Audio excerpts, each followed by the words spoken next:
प्रातः स्मरणीय अनंत श्री विभूषित परम पूज्य श्री सद्गुरु महाराज जी, संवेद समादरणीय सज्जन वृंद तथा आदरणीय देवियों, समय बहुत अधिक हो गया है, इसलिए आप लोगों का अधिक समय लेना मैं नहीं चाहूंगा, किंतु इतना निवेदन करना चाहूंगा कि बहुत गई थोड़ी रही, थोड़ी भी अब जाए, इतने थोड़े काल हित आप नहीं उगताएं।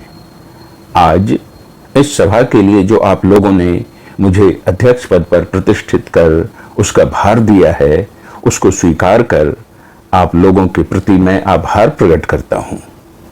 हम लोगों का अहोभाग्य है कि पूज्यपाद गुरुदेव जी की उपस्थिति में उनकी जयंती मनाने के लिए हम लोग उपस्थित हुए हैं।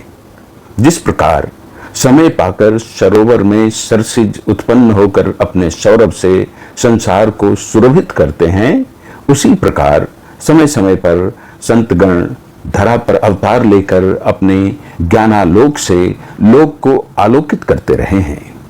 उन्हीं संतों की परंपरा में हमारे परम पूज्य गुरुदेव जी महाराज हैं, जिनकी 91 वर्षगांठ ठाठ के साथ मनाने के लिए हम लोग इकट्ठे हुए हैं। ऐसे संतों के संग संपर्क सानिध्य से लाभ ही लाभ होते हैं, कभी अलाभ की आशंका नहीं रहती।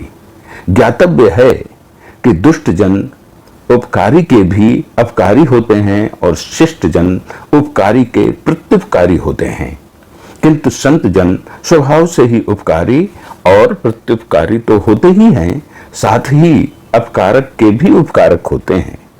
भगवान शंकर भगवती उमा से कहते हैं, उमा संत के यह बड़ाई, मंद करत जो करे भलाई।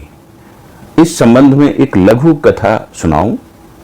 समर्थ रामदास जी महाराज एक महान संत थे।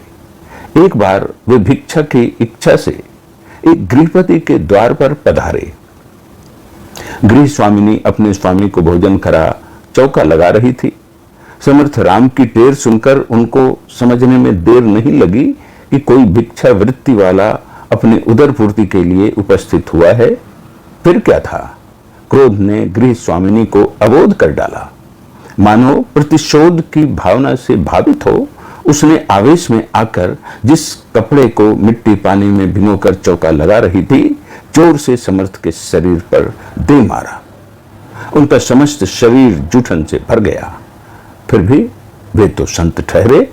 उनके अंतस्थल में सागर जैसी अनंत शांति विराज रही थी। अमर्ष का लेश नहीं, निशेष था। उनका हृदय करुणा से उमड़ आया। उन्होंने निकट की नदी में जाकर स्नान किया, उस चिथड़े को साफ कर सुखा लिया और उसी कपड़े की बत्ती बनाकर भगवान के मंदिर में दीपक जलाकर प्रार्थना करते हुए कहा, हे भगवान, जिस प्रकार उस माई के कपड़े की बत्ती से तुम्हारे सामने प्रकाश हो रहा है, उसी तरह तुम उस माई के हृदय में प्रकाश कर, क्योंकि उनका हृदय अज्ञानांधकार से आपूरित है। समर्थ रामदास जी महाराज की प्रार्थना प्रभु ने स्वीकार की और उस देवी का हृदय दिव्य प्रकाश से परिपूरित हो गया। परिणाम स्वरूप उसके मन का मल जलकर निर्मल हो गया, हृदय परिवर्तन हो गया। अब वह समर्थ के दर्शन के लिए छटपटाने लगी। ज्यों त्यों करके किसी तरह उसने रजनी बिताई। प्रभात होते ही अपने पलक पावड़े समर्थ की प्रतीक्षा में बिछा रही थी और पलक उनकी प्रतीक्षा कर रही थी। दूसरे दिन जैसे ही समर्थ का पदार्पण हुआ, वैसे ही वह गिड़गिड़ाती हुई उनके चरणों पर गिर पड़ी और बहुत नम्र भाव से अपनी गलती के लिए क्षमा याचना करने लगी। यह तो वहां की प्राचीन घटना है। अब यहाँ की अर्वाचीन घटना सुनिए। सन 1962 ईस्वी की बात है, जब हमारे देश पर चीनियों ने आक्रमण किया तो उसकी उत्तरोत्तर विजय होती देख भारतवासी भयातुर हो उठे। देश की दुर्अवस्था देख संत हृदय द्रवित हुए बिना रह न सके। करुणा सागर के हृदय में करुणा उमड़ आई। फिर क्या था, आश्रमस्थ अपने अनुयायियों को परम प्रभु की प्रार्थना करने की अनुमति दी और स्वयं भी उसमें सम्मिलित हुए, उस दिन मुझे तो ऐसा लगा जैसे गोवर्धन पर्वत उठाने के लिए यद्यपि भगवान श्री कृष्ण की कनिष्ठ उंगली ही पर्याप्त थी, फिर भी लोक दृष्टि में मानो ग्वाल बाल की लाठियां ही जैसे उसकी संभाल रख रही हो। सायंकाल सामूहिक प्रार्थना हुई और प्रभु ने प्रार्थना सुनी। परिणाम स्वरूप उसी रात युद्ध स्थगन की घोषणा घोषित हो गई। ज्ञातव्य है कि जहां संत गण परोपकार करने के लिए स्वभाव से लाचार हैं, वहां दुष्ट जन के लिए भी अपने दुष्ट आचार विचार को व्यवहार में लाना आवश्यक हो जाता है। क्राइस्ट को क्रॉस पर लटकाना, मंसूर को सूली पर चढ़ाना, शम्स तब्रेज को कष्ट देना, त्वचा खिंचवाना, पलटू साहब को प्रज्वलित पावक में फेंकना, स्वामी दयानंद को दूध में कांच देकर पिलाना आदि तो दुष्टों के निष्ठुर कर्मों की ही निशानी है। और तो और हमारे पूज्यपाद गुरुदेव के साथ भी दुष्ट अपनी दुष्टता निभाने में कोई कोर कसर नहीं रखा। एक सज्जन ने गुरुदेव जी को सत्संग के लिए अपने यहां सादर निमंत्रित किया। गुरुदेव वहां गए। जिस घर में ठहराए गए थे वह फूस का था।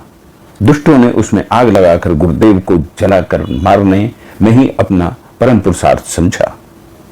क्या किया? उस घर में आग लगा दी। जबकि आराध्य देव उससे किसी प्रकार निकल पाए तो दूसरी ओर हथियार का वार उन पर करना चाहा, किंतु सभी कुचेष्टाएं व्यर्थ सिद्ध हुई। संसार हित हेतु संत जन स्वयं संकट सहते हैं, अपने प्राणों की बाजी लगा देते हैं।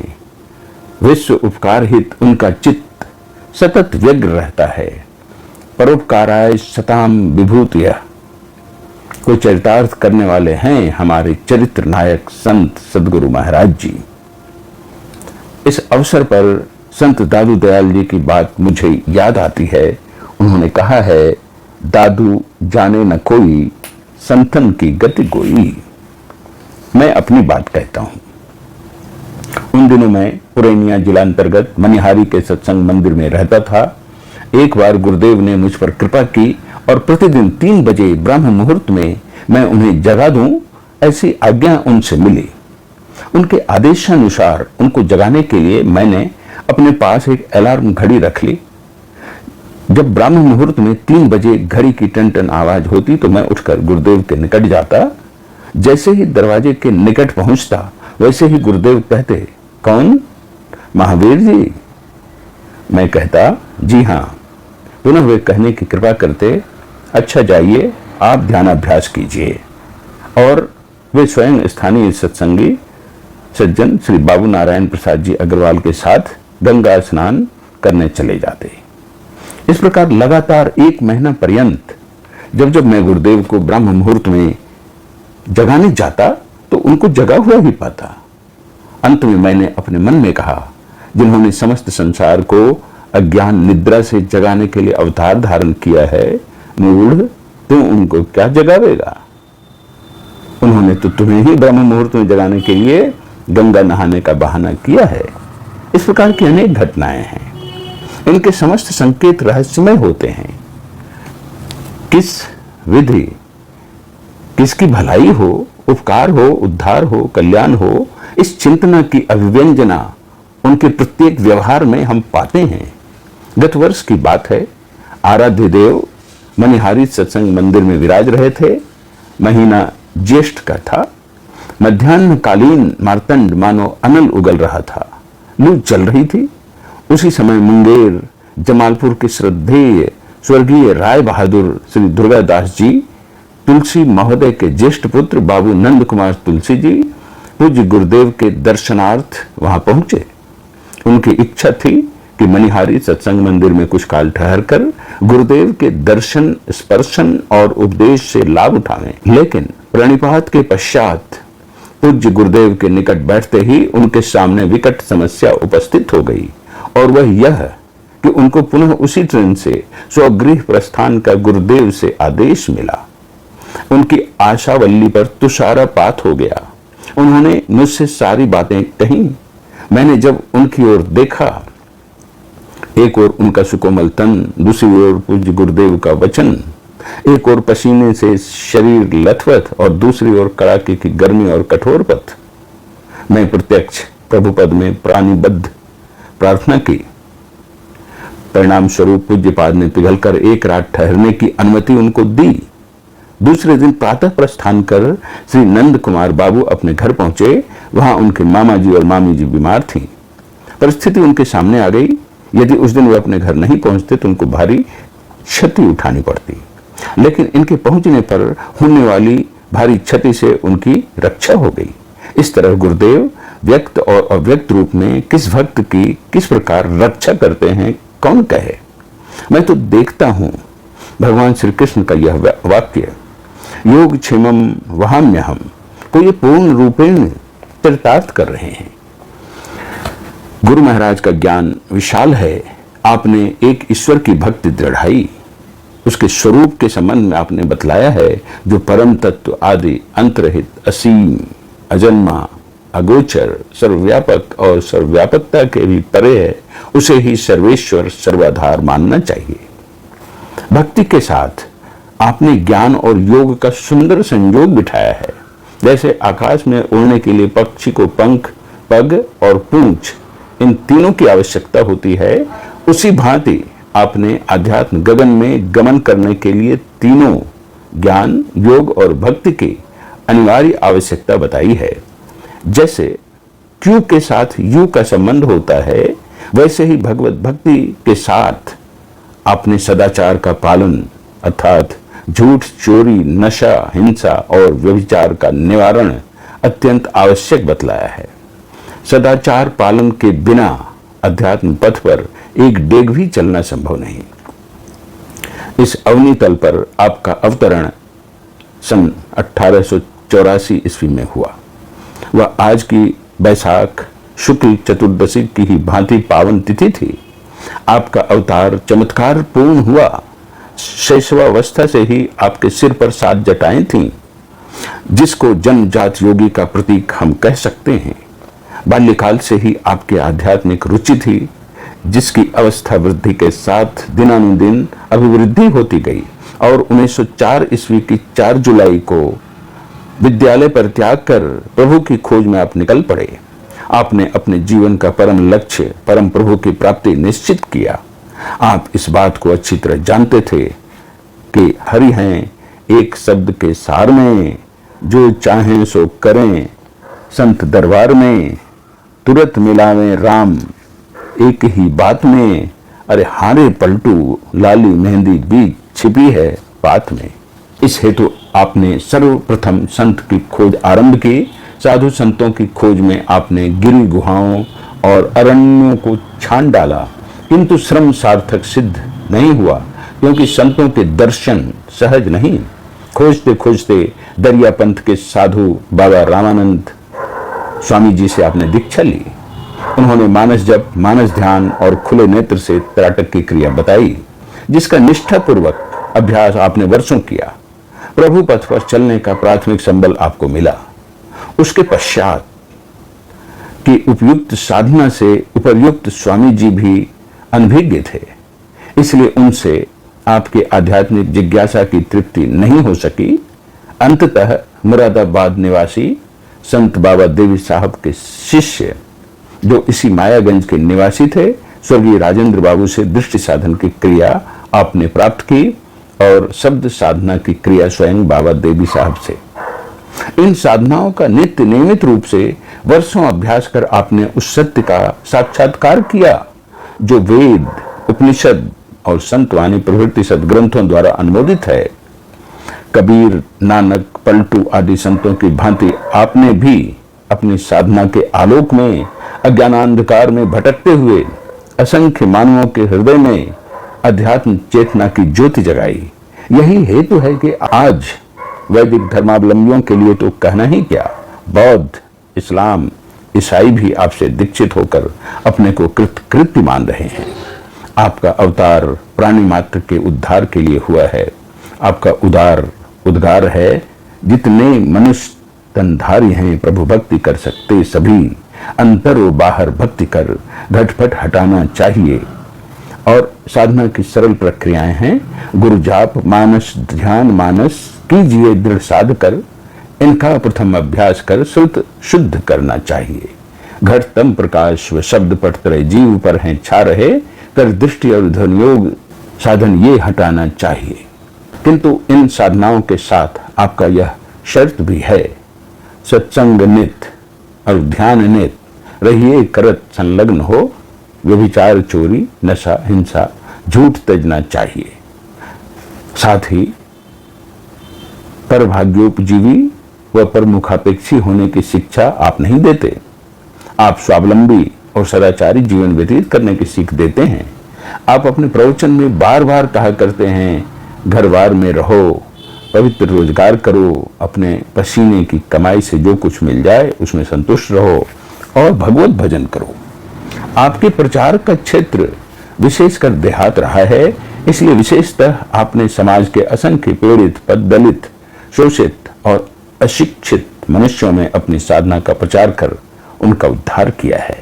मैंने देखा है, रेलवे स्टेशन से 40-40 मील दूर देहात में जहां यातायात का साधन मात्र बैलगाड़ी ही है, वहां इस वृद्धावस्था में भी गर्मी, बरसात और शीत ऋतु जन्य कष्टों की परवाह नहीं कर पुलकित मन से जाते हैं और वहां के लोगों को प्रभु प्राप्ति की सरल साधना विधि एवं चरित्र निर्माण की सीख देते हैं। आपने मानव के उभय लोक कल्याणार्थ अनेक ग्रंथों की रचना की, जिनमें सत्संग योग चारों भाग, रामचरितमानस सार सटीक, वेद दर्शन योग, संतवाणी सटीक, गीता योग प्रकाश प्रवृत्ति प्रसिद्ध हैं। इनके अतिरिक्त और भी रचनाएं हैं, जिन सब का समयाभाव के कारण विस्तृत वर्णन करना संभव नहीं। इसी वर्ष आपके व्यक्तित्व और कृतित्व पर शोध प्रबंध लिखकर दर्शन शाह कॉलेज कटिहार के प्रोफेसर श्री महेश्वर प्रसाद सिंह जी ने पीएचडी की उपाधि प्राप्त की है और संप्रति पुनपुन कॉलेज पटना के प्रोफेसर श्री नागेश्वर प्रसाद जी नागेश आपके जीवन, साहित्य और दर्शन पर शोध कार्य में संलग्न है। आपके द्वारा प्रचारित संत मत में किसी प्रकार की संकीर्णता नहीं। यह उदार मत है जिसको हम सजता नहीं सागर की संज्ञा से अभिहित कर सकते हैं। एक कथा है, एक मेढक एक कुएं में रहता था। संजोग से बाढ़ के दिनों में समुद्र का एक मेढक उसी कुएं में गिर गया। कुएं में के मेढक ने बाहर वाले मेढक से पूछा, तुम कहां से आए हो? उसने कहा, मैं समुद्र से आया हूं। कूप मंडूक ने पूछा, समुद्र कितना बड़ा होता है? समुद्र मेढक ने कहा, बहुत बड़ा। कुएं का मेढक एक बित्ता कुएं में फांद कर कहा, इतना बड़ा? उसने कहा, नहीं भाई, समुद्र के सामने कुछ भी नहीं है। वह मेढक बाहर वाले मेढक पर बहुत बिगड़ा और कहा, अरे मूर्ख, इससे बड़ा और क्या होगा? संप्रदायवाद कुएं के मेढक की तरह संकीर्णता का भाव रखता है। संत मत समुद्र के समान विशाल है। जिस प्रकार अनेक नदियां समुद्र में जाकर विलीन हो जाती हैं, उसी प्रकार समस्त मत संत मत में समाहित हो जाते हैं।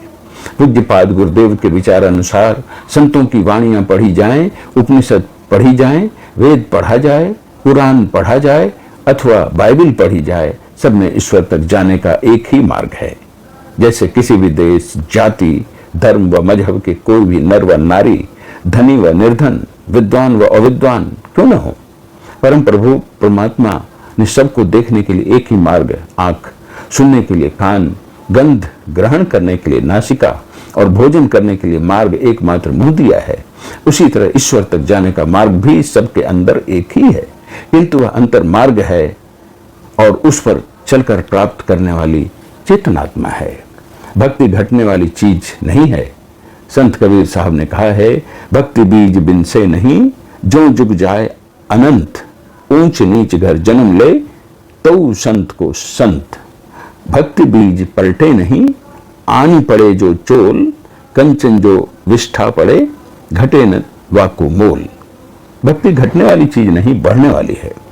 दिन दिन बढ़े सभाई, राम धन कबहु न लागे काई। गोस्वामी तुलसीदास जी महाराज ने कहा है, तुलसी राम स्नेह करू, त्याग सकल उपचार, जैसे घटे न अंक 9, 9 के लिखे पहाड़। जैसे 9 का पहाड़ा घटना नहीं जानता, उसी प्रकार हमारे परम पूज्य श्री गुरु महाराज जी जिस ईश्वर भक्ति का प्रचार कर रहे हैं, जैसे नौ का पहाड़ा घटना नहीं जानता, उसी प्रकार हमारे परम पूज्य श्री सद्गुरु महाराज जी जिस ईश्वर भक्ति का प्रचार कर रहे हैं वह घटने वाली नहीं।